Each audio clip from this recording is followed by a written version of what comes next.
하나님의 말씀 마태복음 22장 14절에 있는 말씀 합독합니다. 시작. 청함을 받은 자는 많되 택함을 입은 자는 적으니라. 아멘. 우리 두 손을 가슴에 얹고 이렇게 다짐합니다. 하나님께서 보실 때 나는 정말 두고 보기에도 아까운 사람이다. 시작. 그렇습니다. 하나님께서 보실 때 나는 정말 두고 보기에도 아까운 사람입니다. 이게 보면 내용은 예수님이 하신 비유입니다. 비유라고 하는 건 어떤 목적을 가리킬 때 직접 말하지 않고 비유로 말을 할 때 쓰는 말인데, 임금님의 아들의 혼인잔치 비유인데, 임금님은 하나님이시고 아들은 예수님인데, 하늘나라에서 혼인잔치가 벌어졌을 때 이제 청한 종들을 이렇게 이제 부르는 거예요. 땅에서든 하늘에서든. 그런데 사람들이 오기를 싫어하는 거예요.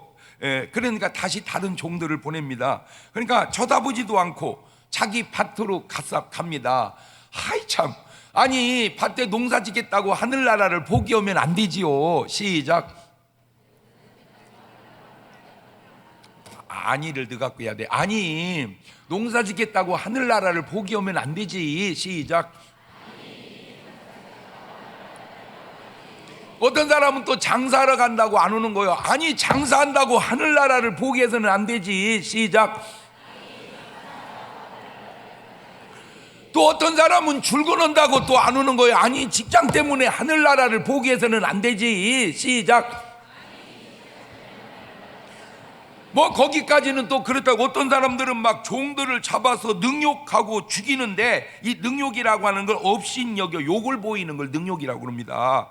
그러니 임금님이 화가 나죠. 그래서 군대를 보내가지고 그 살인한 자들을 싹 진멸하고 이제 동네를 다 불태워버리고, 이제는 사거리길에 가서 아무나 그냥 만나는 대로 오라고 해라. 아무나, 그 사람이 악하건 선하건 상관없다. 그냥 청한 것들 안 오니까 아무나 불러와라. 자, 그런데 문제는 악한 자냐 선한 자냐 그게 중요한 게 아니고 다 참석을 했는데, 그 혼인잔치니까 예복을 입어야 하잖아. 예복을 우리로 말하면 결혼식에 뭘 입듯이 드레스를 입듯이. 근데 다 드레스를 입듯 다 예복을 입었는데 한 사람이 예복을 안 입고 온 거예요. 그러니까 너는 왜 예복을 입지 아니했냐. 그러니까 이 사람이 유구무원이니까 이 자를 바깥 어두운 곳에 내어 쫓으라. 거기 슬퍼. 그게 이제 이 얘기인데, 두 가지를 우리가 지금 깨달아야 돼요. 아하, 주님이 청한 혼인잔치는 꼭 가야 된다는 것이고, 그냥 가면 안 되고 뭐를 입고 가야 된다. 예복을, 그 예복을 성경은 뭐라고 그러냐, 세마포라 그러는데, 계시록 19장 8절을 보니까 이런 말이 있어요. 시작. 그에게 허락하사 빛나고 깨끗한 세마포를 입게 하셨은즉 이 세마포는 성도들의 옳은 행실이로다. 그러니까 옷만 깨끗하면 되는 게 아니라 뭐도 깨끗해야 돼요. 행실도 깨끗해야 돼. 옷만 깨끗하면 되는 게 아니라 행실도 깨끗해야 된다. 시작. 그런데 이 세마포가 언제 어디서 나온 건가 봤더니요, 요한복음 19장 40절에도 나오더라고. 시작. 이에 예수님의 시체를 가져다가 유대인의 장례법대로 그 향품과 함께 세마포로 쌌더라. 내가 이거를 가만히 읽으면서 저는 그냥 막 이게 깨달아 봐. 그러니까 내 깨달음이 옳을 수도 있고 틀릴 수도 있으니까 내 깨달음이 틀리면 신경 안 쓰면 돼요. 나를 뭐라 하지 말고. 여러분, 우리나라 사람들이 흔히 뭐 그게 진짜든 가짜든 떠드는 소문 중에 귀신을 봤다 그런 말 많이 하죠. 근데 귀신이 대부분 뭔 옷을 입었다고 그래? 흰옷이라고 안 하고 소복이라고 그러지. 소복. 왜 귀신은 소복을 입을까? 근데 이제 그걸 또 한번 생각을 해봤어요. 그런데 놀라웠게도 미국 귀신들은 검정 옷 입는데 아니 왜 우리나라 귀신은 소복을 입고 미국 귀신은 검정 옷을 입을까 하다가, 제가 그냥 언뜻 우리는 사람이 죽어서 장례 지낼 때 뭐 옷 입혀서 보내? 소복 입혀서. 미국은 검은 옷 입혀서. 이스라엘은 세마포 입혀서. 그거하고 연관이 되나? 그냥 말도 안 되는 소리 같은데 생각을 해봤다 그 말이야. 너 어디 가가지고 너 아냐? 뭐를? 한국 귀신은 흰 옷 입고 미국 귀신은 검은 옷 입고, 그 얘기가 아니고 그냥 그래서 그냥 저거 생각하고 지나갈 때 예수님 돌아가실 때 뭔 옷을 입히고 세마포 입혔네. 우리가 하늘나라에서 뭔 옷을 하나님 입혀준다. 세마포 그 뭔 연관이 있나 어찌나 그냥 한번 생각을 해봤다 그 말이에요. 자, 이 예복을 입지 않은 한 사람에게 주님이 뭐라고 합니까? 마태복음 22장 12절을 보니까 가로되 친구여 어찌하여 예복을 입지 않고 여기 들어왔느냐 하니 저가 유구무원이언을 임금이 사환들에게 말하되 그 수족을 결박하여 바깥 어두운 데 내어 던지라. 거기서 슬피 울며 이를 갈미 있으리라 하니라. 청함을 받은 자는 많되 택함을 입은 자는 적으니라. 자, 청하다고 하는 말은 초대한다는 말입니다. 초대한다. 잔치에 오라고 초대하는 거예요. 근데 그 오고 안 오고는 이제 그 사람 목이죠. 초대한 사람이 초대하면 오고 안 오고는 그 사람 목이요. 자, 근데 택한다는 것은 선택한다는 말인데, 즉 구원은 어찌 보면 청한 자에게 주어지는 것이 아니라 택한 자에게 주어지는구나 하는 의미를 우리가 알아들을 수 있죠. 제가 누누이 강조하는 게 있습니다. 이 세상을 살면서 가장 최고로 중요한 것 딱 한 가지만 고르라면 그것은 바로 뭐다? 구원이다. 이 세상 살면서 최고로 중요한 것 한 가지는 뭐다? 구원이다. 구원이 최고로 중요하다. 시작. 요한복음 3장 17절에도 하나님이 그 아들을 세상에 보내신 것은 세상을 심판하려 하심이 아니요 저로 말미암아 세상이 뭐를 구원받게 하려. 그러니까 예수님이 이 땅 위에 오신 목적은 뭐예요? 구원이요. 왜? 얼마나 구원이 중요하면 주님이 구원을 해주시러 오겠냐 그 말이요. 구원이 그렇게 중요하다. 이 구원이 왜 그렇게 중요하냐? 마태복음 16장 26절을 보니까 시작.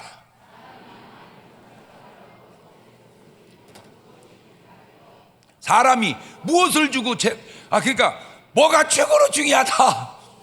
그런데 그 목숨이 두 가지가 있는데 육신의 목숨과 영혼의 목숨인데 사실은 육신의 목숨이 중요한 것도 맞지만 진짜 중요한 건 영혼의 목숨이 더 중요하다.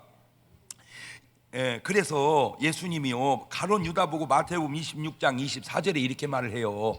인자는 자기에게 대하여 기록된 대로 가거니와 인자를 파는 그 사람에게는 화가 있으리로다. 그 사람은 차라리 나지 아니하였다면 제게 좋을 뻔했다.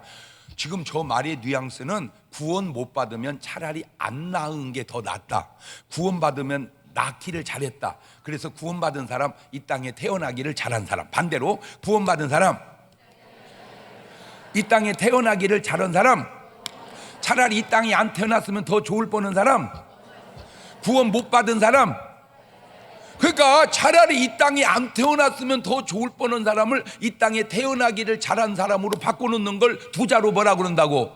알기는 어쩌면 그렇게 잘 알아. 그런데 알면서 왜 안 해? 여러분 은혜 받고 나가서 이 땅에 안 태어났으면 더 좋을 뻔한 사람을 이 땅에 태어나기를 잘한 사람을 다 우리가 바꿔놓읍시다. 할렐루야. 그건 꼭 중문교회를 나와야만 구원받는 건 아니요. 어디든지 예수 믿고 아무 교회나 나가면 되니까 우리가 지금 뭐 우리 교회를 끌고 오는 것보다 더 중요한 건 그 사람 예수 믿게 하는 거예요. 그러니까 그냥 온통 다 사람들을 태어나기 잘한 사람으로 바꿔놓읍시다. 태어나기 잘한 사람으로 바꿔놓읍시다. 시작. 물론 쉽지는 않아. 왜? 사람들이 구원받으라고 정하면 와야 되는데 뭐하러 가버린다고 그래서 그 사람 밭으로 농사지러 가버린다고. 진짜 그 사람 이때니까 주일날 오래니까 못 온대. 왜 그러냐니까 뭐 농사지러 가야 되는데 딱 그 사람이 거기에 해당되는 사람이네. 어떤 사람은 또 장사하러 간다고 못 오고 뭐 그런 시시한 것 때문에 구원을 잃어버려서는 안 되니까 어쨌든 여러분이 수고해서 막 노력을 해서 구원을 하시기를 주의 이름 축원합니다. 여러분 이 땅에 태어나기를 잘한 인생과 차라리 안 태어난 것이 더 좋은 인생을 결정해 주는 게 돈이 아니에요. 돈 많은 사람, 태어나기 잘한 사람, 돈 없는 사람, 안 태어나도 좋을 뻔한 사람, NO! 명예가 아니에요. 명예가. 건강도 아니에요. 건강한 사람, 태어나기를 잘한 사람, 아픈 사람, 안 태어나기 NO! 그까지 그 중요한 게 아니에요. 구원 때문에 그게 나뉘는 거예요. 그런데 그 구원이 두 가지 관점, 두 가지 측면을 생각할 수 있는데 하나님의 말씀을 자세히 들여다보면 이 구원을 가만히 보니까 하나님이 택하시면 구원을 받는다.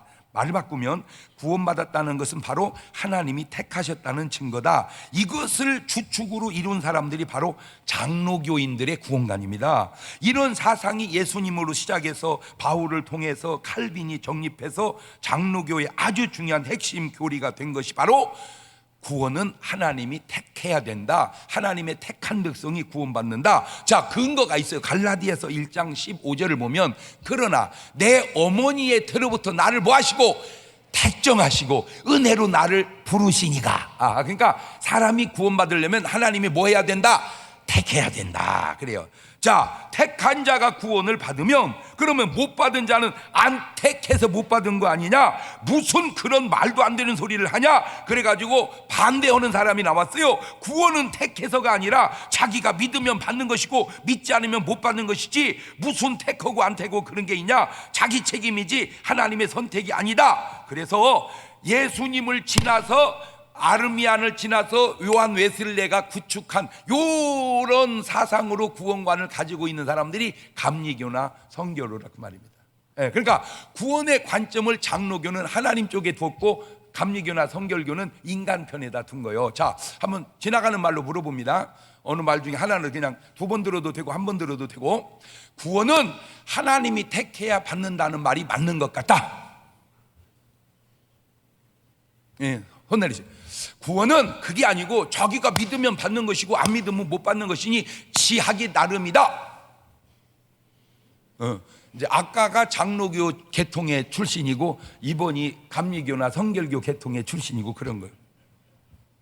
장로교의 교리는 어찌 보면 운명이라면, 감리교나 성결교의 교리는 어찌면 노력에 해당이 되지 않는가. 자, 인간의 구원은 운명이냐 노력이냐, 일반적인 경우에도 이런 갈등은 많습니다.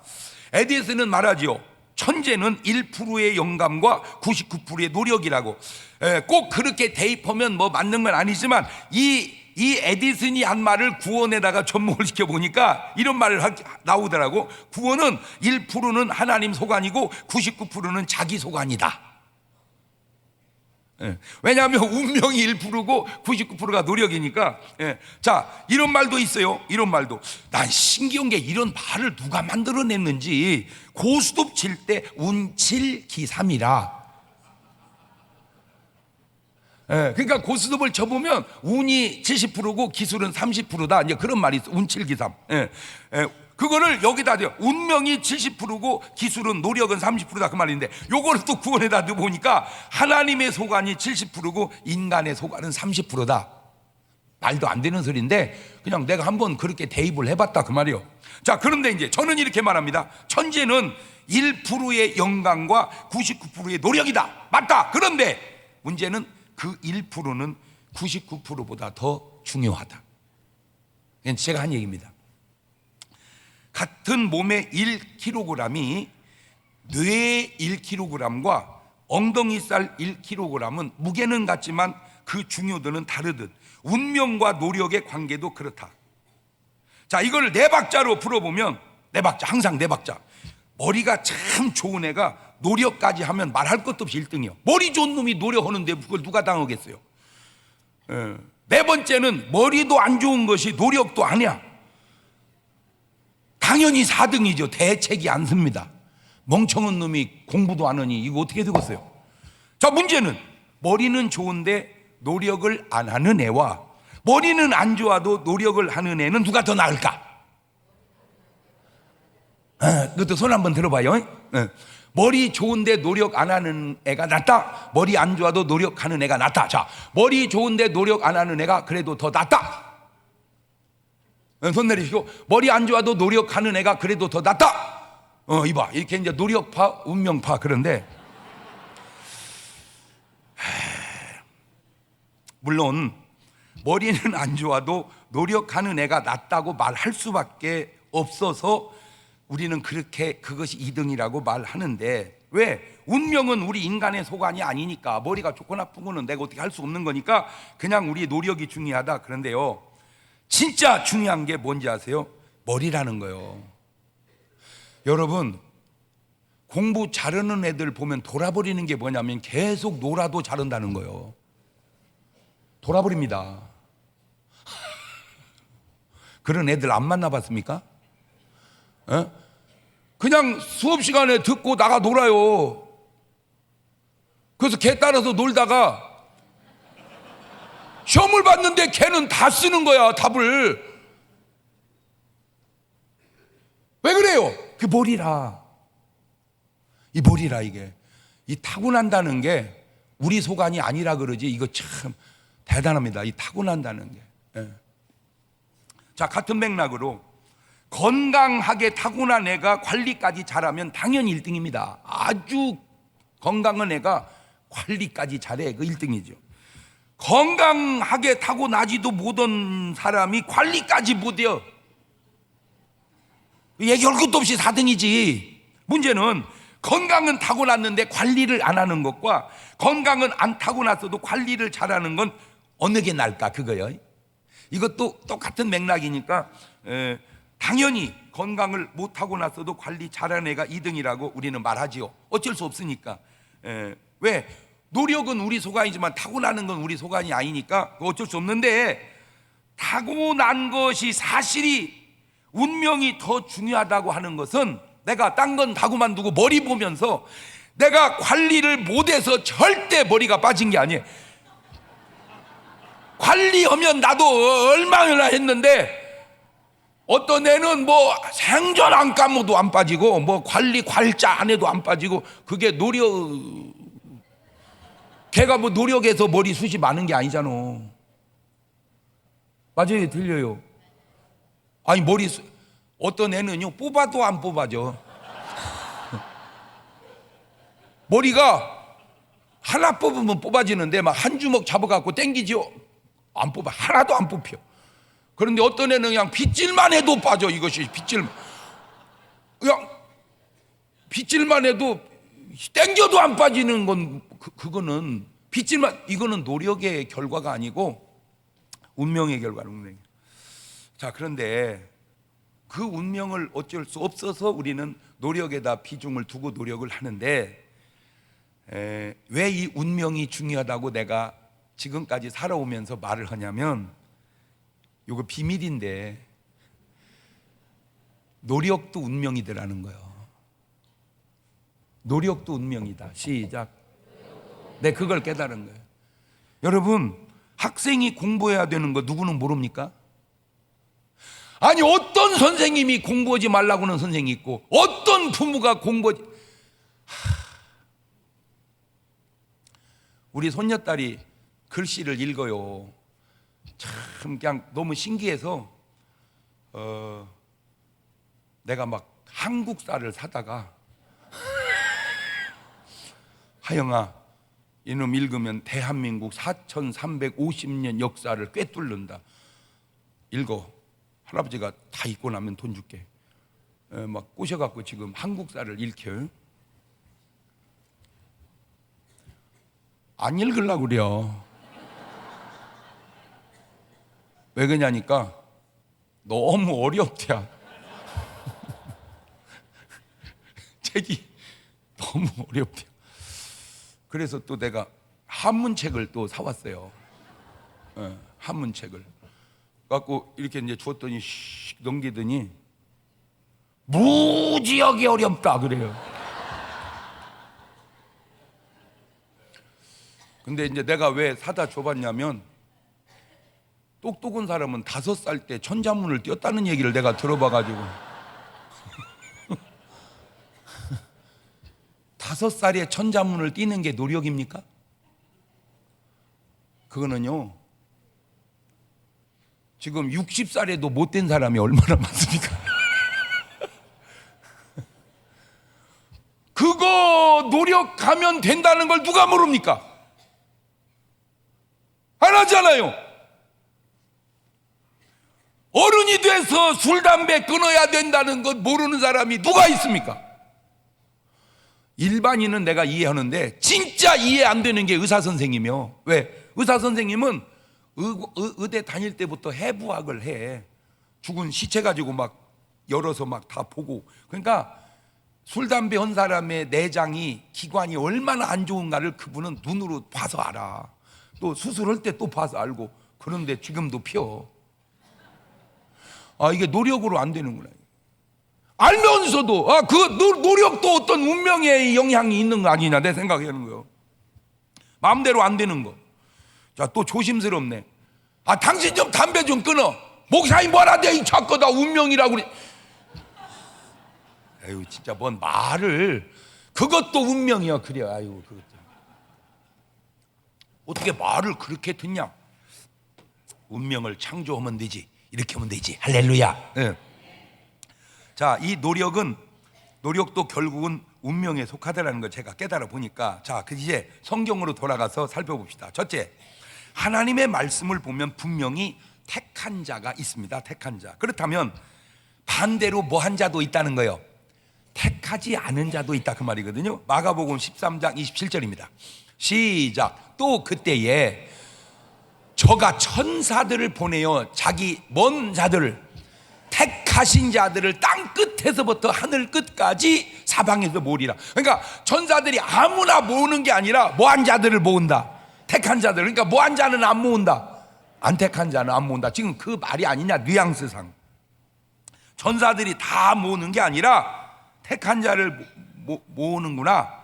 마태복음 24장 24절에도 거짓 그리스도들과 거짓 선지자들이나 큰 표적과 기사를 보여 할 수만 있으면 택하신 자들도 미혹하게 하리라. 그러면 택하신 자를 미혹하면 안 택한 자는 어떨까? 그건 갖고 논다, 그 말이에요. 택한 자를 미혹한다, 그 말은 안 택한 자는 갖고 논다. 그러니까 세상 사람들은 한마디로 마귀가 뭐 하는 사람들이요? 갖고 노는 사람이요. 우리는 그 마귀가 당해낼 수 없는 사람이고, 그것이 신자와 불신자의 차이야. 나는 진짜로 신기한 게, 내가 인생을 살아보고 또 살아가면서 느끼는 게, 야 경동아 술 먹으러 가자 그러면 홀딱 따라가요. 야 경동아 화투 치러 가자, 홀딱 따라가. 야 경동아 그 집에 아가씨 기가 막히게 이쁘더라, 너 못 봤지? 한번 가보자, 금방 따라가. 그런데 경동아 교회 가자, 안 가. 왜 온갖 못된 데는 다 따라다니는데 구원의 자리, 은혜의 자리는 안 가. 그냥 안 가는 정도만 같으면 말을 안 하는데, 야 너 나한테 교회 가자 그런 얘기를 하면 너 우리 집에 오지 마라. 그러면 술 먹으러 가자면 오냐? 그게 말이 되냐? 야 한잔 하러 가자 그러면 오고, 교회 가자 그러면 오지 마냐? 도대체 왜 이럴까? 이게 사람이 하는 것 같지만 이면에 이게 마귀가 갖고 노는 사람과 하나님의 인도받는 사람의 차이가 그렇게 난다.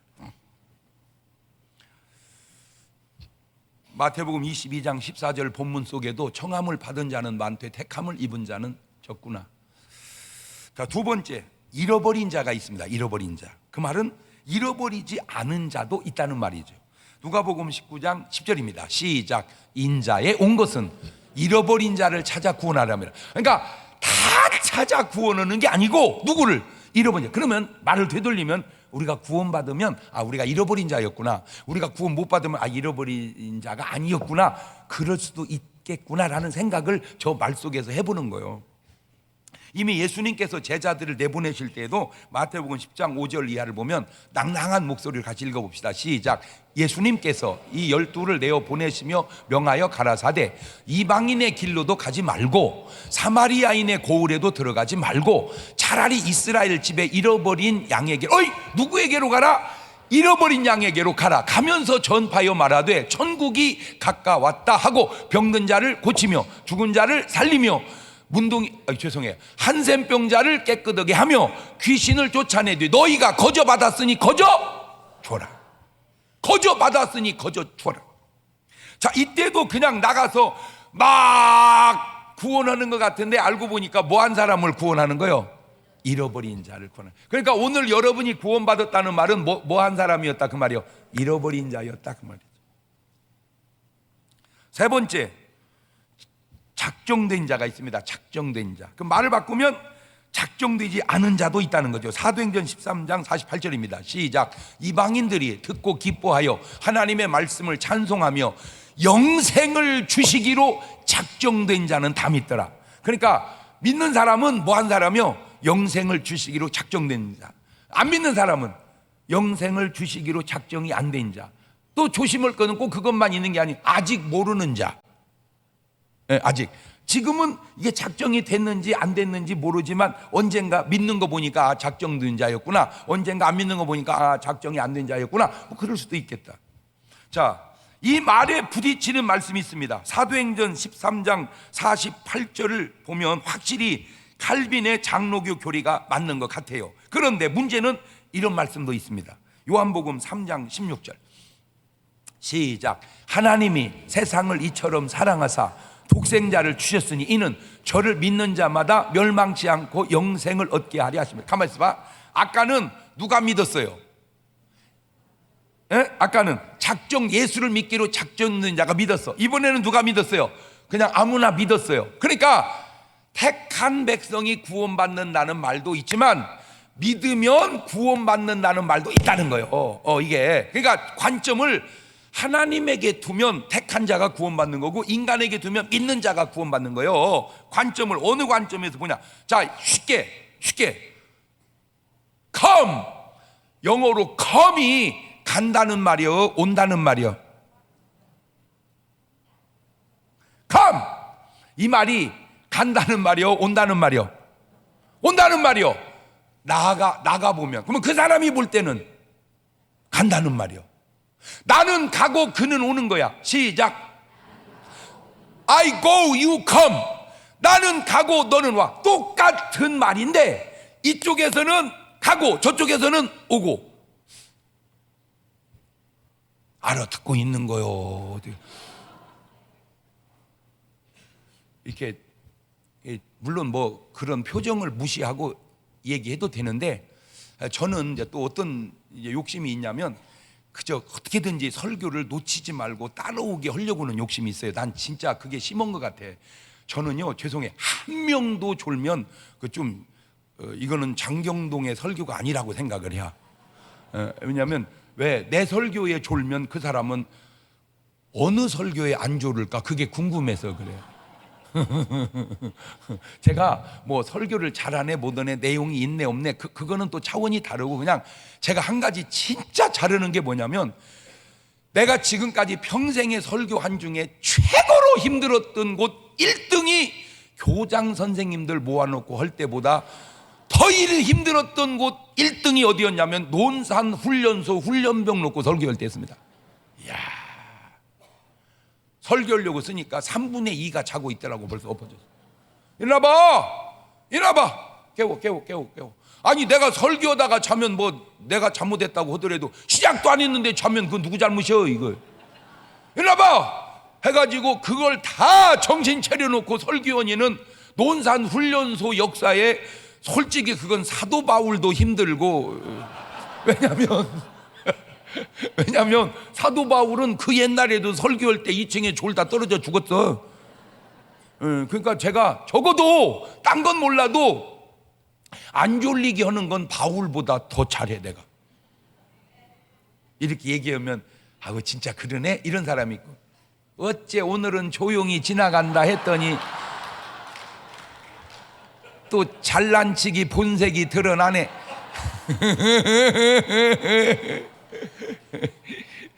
그게 왜 또 이게 잘난치기라고 들릴까?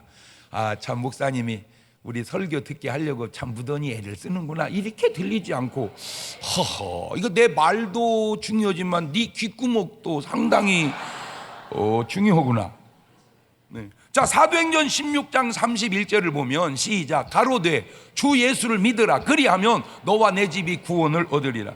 주 예수 믿으면 구원을 받는 것이지 택한 자가 구원받는 것은 아니라는 말이죠.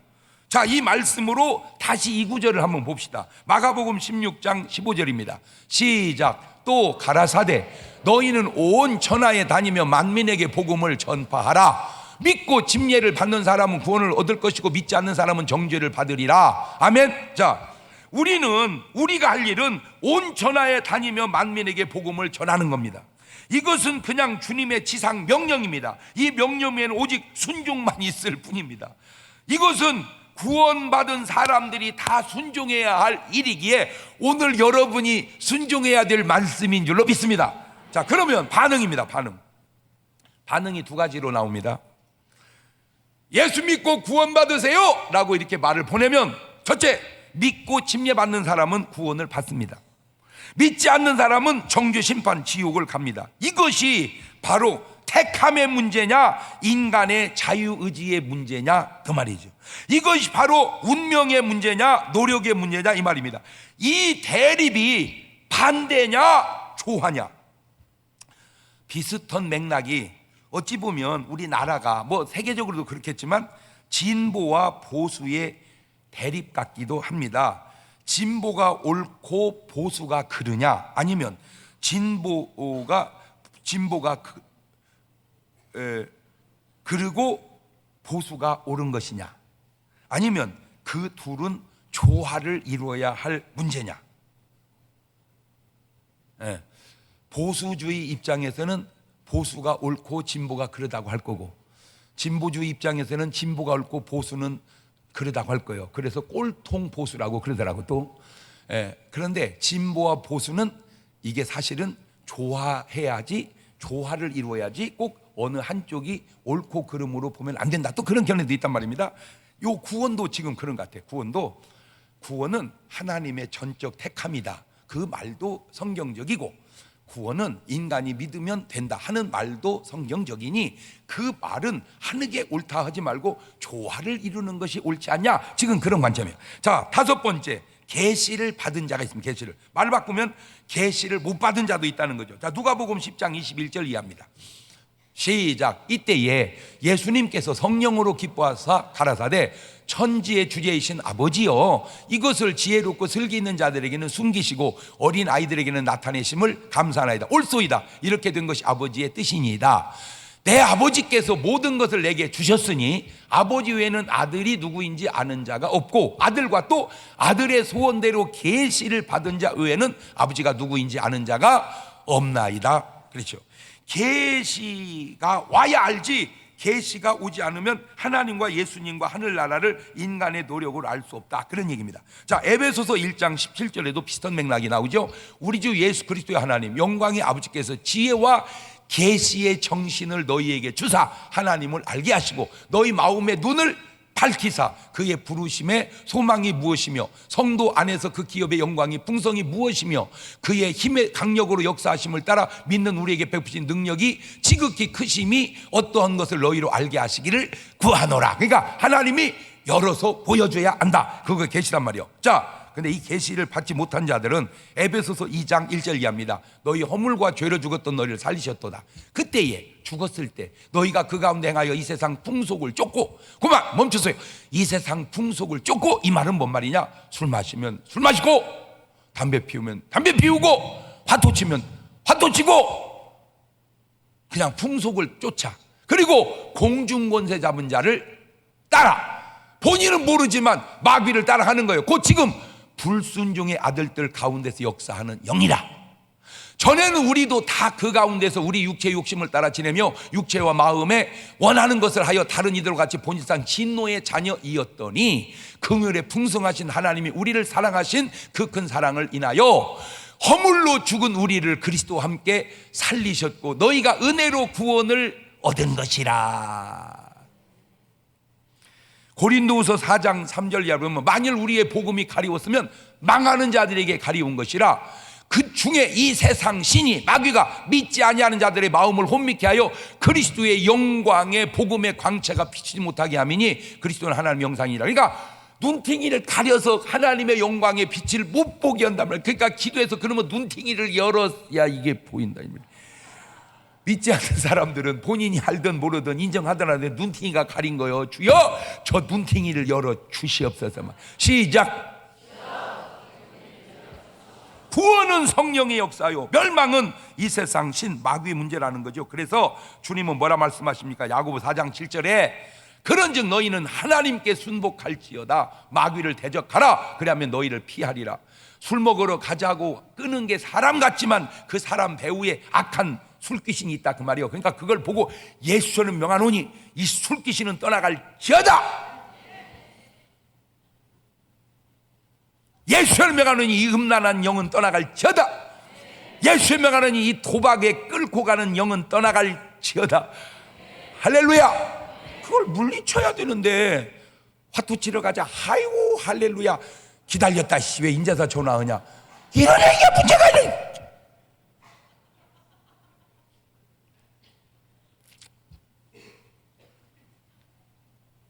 베드로전서 5장 8절 이하에도 근신하라 깨어라 너희 대적 마귀가 우는 사사같이 두루다니며 산길자를 찾나니 너희는 믿음을 굳게 하여 저를 대적하라. 이는 세상인 너희 형제들도 동일한 고난을 당하는 줄을 알미니라. 근신하고 깨어 있어서 이놈을 지켜야 될 줄로 믿습니다. 아니 내가 이렇게 이제 주변에 보잖아요. 내가 이렇게 주변에 보면요, 그냥 진짜로 괜찮게 살 사람이야. 그냥 멀쩡 아무 이상 없이 너무너무 행복하고 조건 좋고 마누라도 이쁘고 애들도 착하고 이쁘고 뭐 하나 부족함이 없어. 근데 술에 폭 빠져서 베린 사람, 화투에 폭 빠져서 베린 사람, 여러분 주변에는 없어?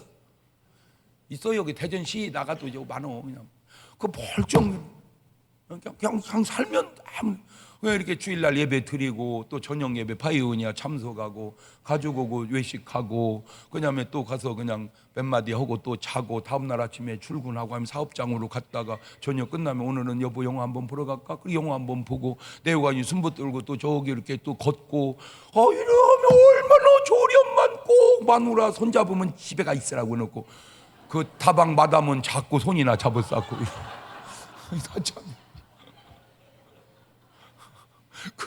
그러니 어느 여자가 좋아하며 그런 삶이 그 누가 잘 되겠냐고. 야 진짜 아니 몰라서 그래요? 아니 몰라서 그러냐고. 안타까워서. 여섯 번째, 기도받은 자가 있고 반대로 기도받지 못한 자가 있죠. 누가복음 22장 31절 이하입니다. 시작. 시몬아 보라, 사단이 밀 까부르듯 하려고 너희를 청구하였으나 그러나 내가 너희를 위하여 내 믿음이 떨어지지 않기를 뭐하였노니? 기도하였느니 너는 돌이킨 후에 내 형제를 굳게 하라. 자, 의문들이 많이 생겼습니다. 제가 첫째, 베드로를 위해서 기도하시듯 가룟 유다를 위해서도 예수님께 기도해 주셨다면 유다가 망하지 않지 않았을까 하는 생각을 해본 거예요. 왜 베드로를 위해서 기도해 주는데 가룟 유다를 위해서 기도 안 해줬을까? 두 번째, 반대로 베드로를 위해서 기도 안 하고 가룟 유다를 위해서 기도했다면 어찌 됐을까? 그러면 가룟 유다가 회개하고 베드로가 회개하지 않은, 그럴 수도 있지 않았을까? 또 베드로가 예수님을 부인하고 난 후에 기도해 주지 말고 부인하기 전에 부인하지 못하게 기도했다면 부인하지 않을 수도 있지 않았을까? 이런 생각을 내가 가상이지만 생각해 봅니다. 아브라함과 롯의 기도를 살펴봐도 그런 내용이 있습니다. 창세기 18장 24절 이하입니다. 시작. 그 성중에 의인 50이 있을지라도 주께서 그곳을 멸하시고 그 50 의인을 위하여 용서치 아니하시리까 주께서 이같이 하사 의인을 악인과 함께 죽이시면 불가하오며 의인과 악인을 균등히 하심도 불가하니이다. 세상을 심판하신 이가 공의를 행하실 것이 아니니까. 여호와께서 가르치되 내가 만일 소돔 성중에서 의인 50을 찾으면 그들을 위하여 온 지경을 용서하리라. 자, 그런데 50명이 없어. 그래서 창세기 18장 32절로 갑니다. 아브라함이 또 가로되 주는 노하지 마옵소서. 내가 이번만 더 말씀하려. 거기서 10인을 의인 10인을 찾으시면 어찌하리까 하랬대. 내가 10인을 인하여도 멸하지 아니하라. 50명부터 깎아갖고 10명까지 왔는데 10명도 없어요. 10명도. 자, 결국 이 기도가 어떻게 됐습니까? 창세기 19장 29절. 하나님이 들의 성들을 멸하실 때, 곧 롯에 거하는 성을 엎으실 때 아브라함을 생각하사 롯을 그 엎으시는 중에서 내어 보내셨더라. 여기에도 의문이 생깁니다. 왜 아브라함은 롯만 위해서 기도했지 소돔 고모라 사람들을 위해서는 기도하지 않았을까? 만약에 이 아브라함이 소돔 고모라 사람을 위해서 기도했다면 구원받을 수 있지 않았을까? 이런 이제 가정을 내가 해본다 그 말이죠. 이제 어차피 지나간 일은 우리가 그냥 받아들여야 되지만 우리는 지금 지나간 일 속에서 살지만 안 지나가고 다가올 일 속에도 살으니까 이런 걸 통해서 다가올 일을 좀 좋은 운명으로, 좋은 노력으로 만들고 바꿔가보자. 지금 그 얘기 하려고 그러는 거예요. 뭔 말이 이해가 되죠? 자, 요한복음 6장 70절 봅니다. 시작. 예수님께서 대답하시되 내가 너희 12를 택하지 아니하였느냐? 그러나 너희 중에 한 사람은 마귀니라. 이미 12명 뽑자 하나가 마귀다고 주님은 지금 얘기했어. 그러면 저 말을 유다가 들었잖아. 그러면 주님 그놈이 저 아니 제가 되지 않도록 역사해 하고 막 주일 밤마다 파이오니아 참석하면서 작정하고 기도했다면 안 되지 안 하지 않았을까? 그 얘기하는 거예요. 근데 우리는 모르잖아. 우리의 미래를, 우리의 운명을. 자, 그래서 마지막 7번째, 오늘 여러분의 운명과 노력을 어떻게 할 거냐, 그게 지금 이제 해답을 찾으려고 하는 거예요. 오늘 여러분의 구원은 과연 어떻게 할 거냐? 중요한 지침이 있더라고요. 베드로같이, 마리아같이, 삭개오같이 확실한 구원의 증거를 가지고 살면 걱정할 거 없다. 내가 그걸 깨달은 거야. 자, 마태복음 16장 16절 보면 시몬 베드로가 대답하여 가로되 주는 그리스도시요 살아계신 하나님의 아들이시니다. 예수께 대답하여 가로되 때 바요나 시몬아 네가 복이 있다. 이를 내게 알게 하니는 혈육이 아니요 하늘에 계신 내 아버지시니라. 자, 저런 고백을 분명히 해놓고 살면 가다가 헷가닥해서 잘못하는 이때라도 반드시 돌아오더라는 거예요. 이해가 되죠? 그러니까 오늘 여러분 그냥 은혜 받아놓으면 그 받아놓은 은혜로 얼마든지 잘 해나갈 수 있다. 옳지, 시작. 그 받은 은혜의 고백이 주는 그리스도시요 살아계신 하나님의 아들이, 너무 길어. 예수 내 구주, 시작.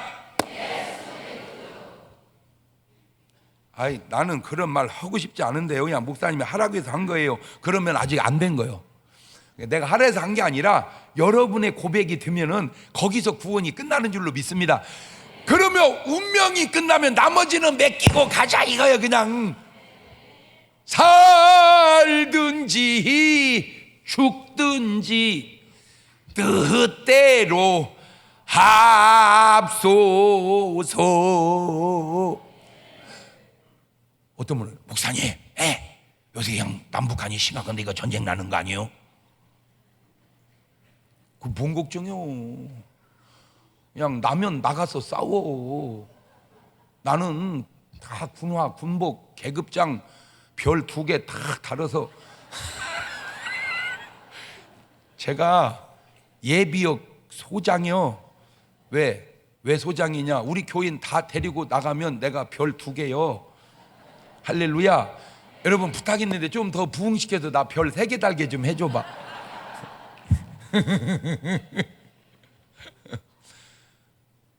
그러다 진짜 전쟁 나면 어떻게 해요? 어떻게 해요?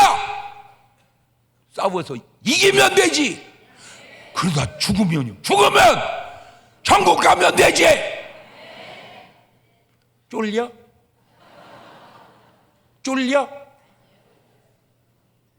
구원의 확신이 없는 거 아니요? 무슨 전쟁이 무서운 게 아니고요. 병원 수술실에 누워도 무서워요. 전신마취 들어갈 때 원장님 괜찮겠죠? 나 괜찮겠죠? 그런 사람이 있어요. 전신마취 하고 수술 들어가 봐야 그렇지 않아도 어차피 인간은 죽는 거요. 아멘. 전쟁은 안 죽어. 아니 수술 잘 되면 안 죽어. 수술은 의사도 죽어. 전쟁 안 나면 안 죽어? 아니 뭐 김일성 주석이 뭐 전쟁 나서 죽었어? 김정일 위원장이 전쟁 나서 죽었냐고. 그냥 죽어. 전쟁 나는 건, 죽는 건 그렇게 무섭고 늙어 죽는 건 안 무서워? 이거 도대체 믿음이 있는 거예요, 없는 거예요? 이게 적어도 예수 내 구주 구원의 확신은 가지고 살아야지. 자, 마태복음 26장 12절 이하 이런 확신은 갖고 살아야 돼. 이 여자가 내 몸에 향유를 부은 것은 내 장사를 위하여 함이니라. 내가 진실로 너희를 이르노니 온 천하에 어디든지 이 복음이 전파되는 곳에는 이 여자의 행한 일도 말하여 저를 기념하리라. 나는 적어도 주님이 저런 칭찬할 정도의 신앙생활은 갖고 사시기를 주의 이름으로 축원합니다. 그냥 이 사람 한 일을 이거 기억해서 그냥 끝까지. 이게 뭐 그게 뭐예요, 여러분은? 기억할 만한 일이 뭐예요, 도대체? 이게 없으면 안 돼요. 이런 설교에 좀 도전 좀 받아서, 아멘. 나도 뭐 한 건 해서 내가 그런 구원의 확신을 주님이 기념할 만한 일을 갖고 살아야지, 이래야지. 마리아는 좋겠네. 부러워만 하지 말고 당신이 그런 인물이 돼야지. 자, 누가복음 19장 8절 이하에 삭개오가 서서 주께 여짜되 주여 보시옵소서. 내 소유의 절반을 가난한 자들에게 주겠사오며 만일 네걸 토색한 일이 있으면 사배나 갚겠나이다. 오늘 구원이 이 집에 이르렀으니. 이 사람도 아브라함의 자손. 저 정도는 해놓고 살아야지. 오늘 구원이 이 집에 이르렀으니 너도 아브라함의 자손이로다. 할렐루야. 그런 사람은 어떻게 살든지 이미 운명을 하나님께 맡기고 그냥 성실하게 주의 발자취 따라가면 하나님이 푸른 초장으로 쉴만한 물가로 그냥 아름답게 인도해 주실 줄로 믿습니다.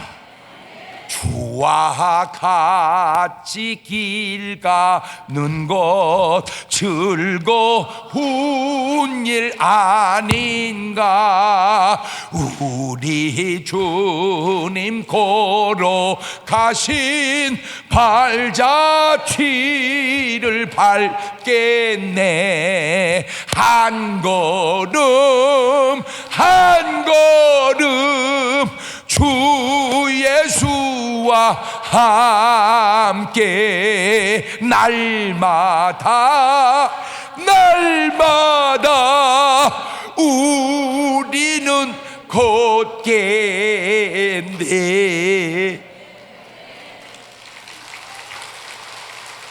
뭐가 두려우니 뭐가 뭐 쥐가 뭐 죽게 하면 살기지.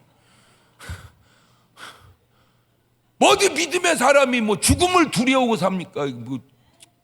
아이고, 목사님은 안 무서워요?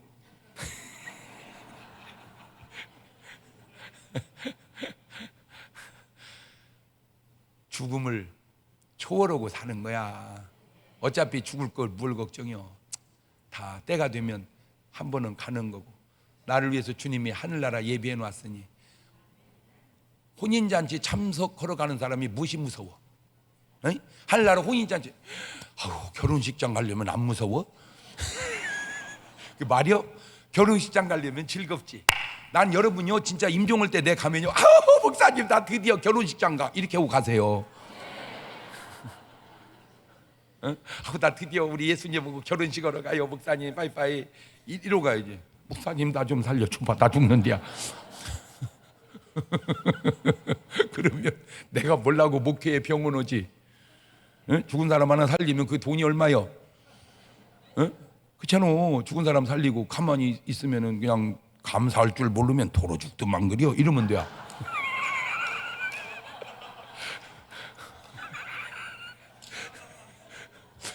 그래서 내가 살리는 거요. 주님이 하시는 거지. 할렐루야. 맡기고 이제 주님께 다 맡기고 그리고 그냥 우리는 발자취를 따라 갑시다. 그런 사람은 이따 저녁에 파이오니에 안 나올 리가 없어. 아니 주님이 동행하는데 어디로 동행 인도하시겠어? 그치? 저녁 예배로 인도하지. 그러니까 이제 저녁 예배 안 나오고 엉뚱한 데 간 사람은 지금 마귀 따라가는 거 아닌가 한번 점검해 보자 그 말이요. 자, 두 손을 가슴에 딱 얹습니다. 눈을 감습니다. 그리고 한번 우리 생각을 해봅시다. 지금 여러분은 말이요, 이게 구원이 가봐야 아는 거요. 지금 아는 구원을 그대로 믿고 가는 거요. 여러분의 운명은 이게 어떻게 내가 할 수 없잖아요. 그러나 노력도 내가 할 수 있나? 그것도 다 주님이 도와주셔야지. 그러니까 우리는 은혜로 사는 거예요. 그냥 다 주여 내게 그런 은총을 내려주시라고 한 1분 같이 기도할까요? 감사하시고 가신 아버지 하나님, 주의 은혜와 능력과 은총이 오늘 사랑하는 성도들에게 임하게 하셔서 누가 뭐래도 흔들리지 않는 구원의 확신과 놀라운 생활의 축복을 누리며 살아가게 도와 주시옵소서. 지금은 우리 주 예수 그리스도의 은혜와 아버지 하나님 무한하신 사랑과 성령님 교통하심, 사랑하는 성도들 머리 위에 이제부터 영원토록 함께 하시기를 간절히 축원하옵나이다. 아멘. 우리 다 같이 주님 한 번 부르고 한 1분 이상 기도하시고 저녁에 다시 뵙도록 합니다. 주여!